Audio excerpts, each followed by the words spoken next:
जिन्हें सुरों की शहजादी कहा जाता है। 16 साल की उम्र थी जब फिल्म देवदास की पारो की ये आवाज बनी।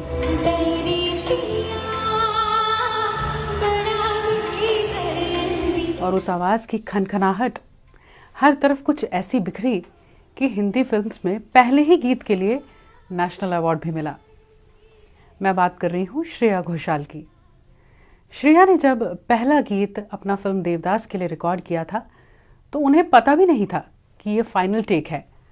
कैसे और क्यों, आज यही बताने वाली हूँ रील नहीं रियल स्टोरीज में।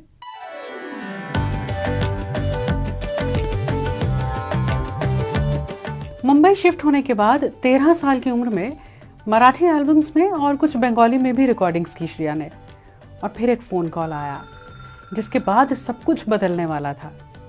ये फ़ोन कॉल थी संजय लीला भंसाली की तरफ से। ये बात तो हम जानते हैं कि संजय लीला भंसाली की माँ लीला जी ने श्रेया को टीवी पर गाते हुए देखा था एक रियलिटी शो में।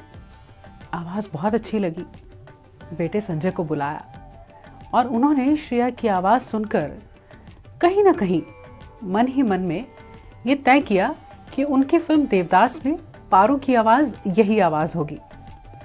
लेकिन याद रहा तो बस इतना कि पतली सी सांवली सी लड़की है, नाम श से शुरू होता है।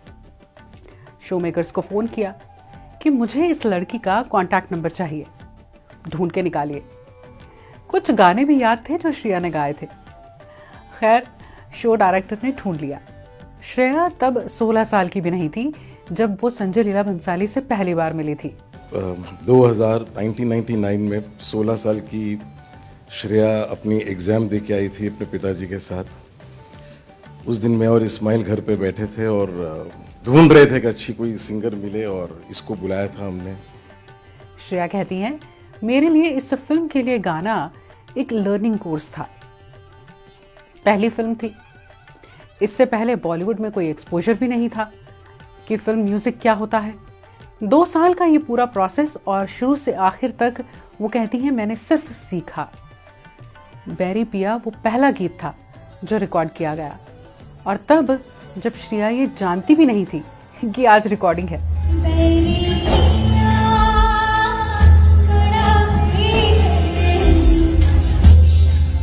वो कहती हैं मैं तो शुरू से ही हिस्सा रही थी म्यूजिक का।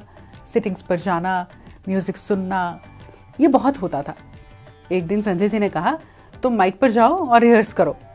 श्रेया कहती हैं जब मैंने गाना ख़त्म किया, आंखें खोली तो क्लास में से सबसे पहले मैंने देखा खुशी से भरे हुए चेहरे हैं सबके। एक ही टेक में गाना रिकॉर्ड भी हो गया था। शायद उन्हें सबको लगा होगा कि पहली रिकॉर्डिंग है, कहीं श्रेया डर ना जाए, नर्वस ना हो जाए, परफॉर्मेंस पर असर ना हो। देवदास के बनने के दौरान ही कई प्रोड्यूसर्स को, कई दूसरे म्यूजिक डायरेक्टर्स को श्रेया के बारे में मालूम हुआ। ना सिर्फ मालूम हुआ बल्कि कई इनके साथ काम भी करना चाहते थे, लेकिन श्रेया ने ना कर दी। क्यों? क्योंकि उन्होंने एक वर्बल कमिटमेंट किया था संजय लीला भंसाली के साथ कि जब तक देवदास का म्यूजिक रिलीज नहीं हो जाता, श्रेया की आवाज पारों की आवाज में लॉन्च नहीं हो जाती, तब तक वो कहीं और गीत नहीं गाएंगी। अपना मेंटोर जो मानती थी। फिर जब ये गीत आया ना तो सिर्फ पसंद ही नहीं किया गया बल्कि श्रेया को अपने हिंदी फिल्म्स में पहले ही गीत के लिए नेशनल अवार्ड भी मिला। श्रेया ने इंडस्ट्री में अभी की सब हीरोइंस के लिए गाया है, अलग अलग सिचुएशंस के लिए गाया है। अब देवदास के बाद इनकी जो दूसरी बड़ी फिल्म आई थी वो थी जिस्म। उसमें इन्होंने बिपाशा के लिए गाया था। जिस सिचुएशन के लिए गाया था वो कहती है मैं बहुत नर्वस थी और साथ ही साथ मैं कंफ्यूज हो रही थी कि कैसे गाऊं। आशा जी को इमेजिन कर रही थी कि वो अगर गाती इस गीत को तो कैसे गाती। तो फिर इस फिल्म के जो म्यूजिक कंपोजर MM करीम, उन्होंने कहा तुम इसे अपनी तरह से गाओ जो तुम्हें लगता है। और इस बात ने सचमुच असर किया और गाना बहुत पसंद किया गया। गीत था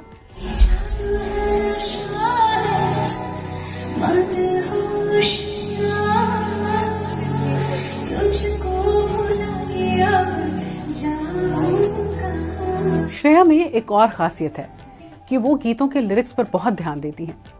ऐसा हुआ था एक बार जब फिल्म अग्निपथ के गीत चिकनी चमेली की रिकॉर्डिंग भी हो चुकी थी।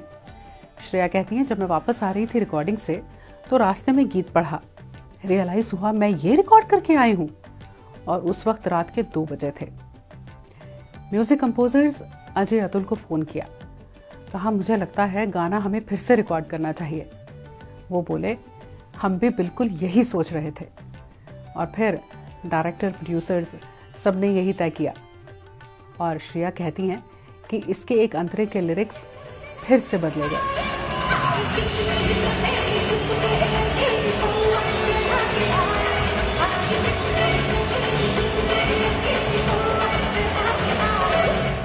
श्रेया ने अपने एक इंटरव्यू में इस बात का जिक्र किया था।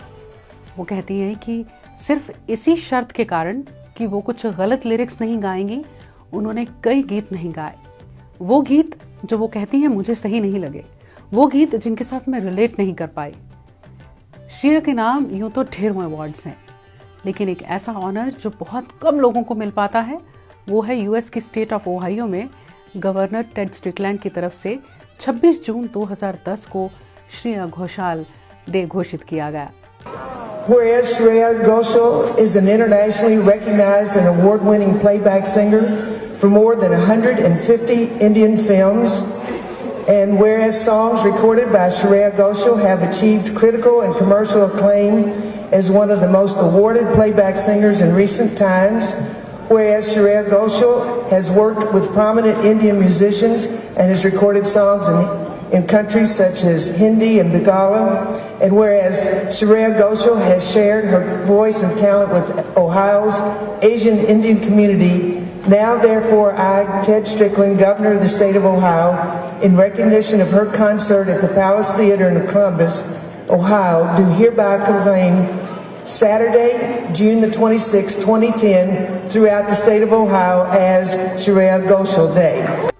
अप्रैल 2013 में इन्हें लंदन में भी हाउस ऑफ कॉमन्स में सिलेक्टेड मेंबर्स की तरफ से ऑनर किया गया। और हाँ, ये पहली इंडियन सिंगर बनी जिनका स्टैचू मैडम टुसॉड्स म्यूजियम में रखा गया। श्रेया, आपकी आवाज़ में ही म्यूजिक है, और इस बात में कोई शक नहीं कि जब भी इंडिया के ऑल टाइम बेस्ट सिंगर्स के बारे में बात होगी तो आपका नाम गर्व से लिया जाएगा।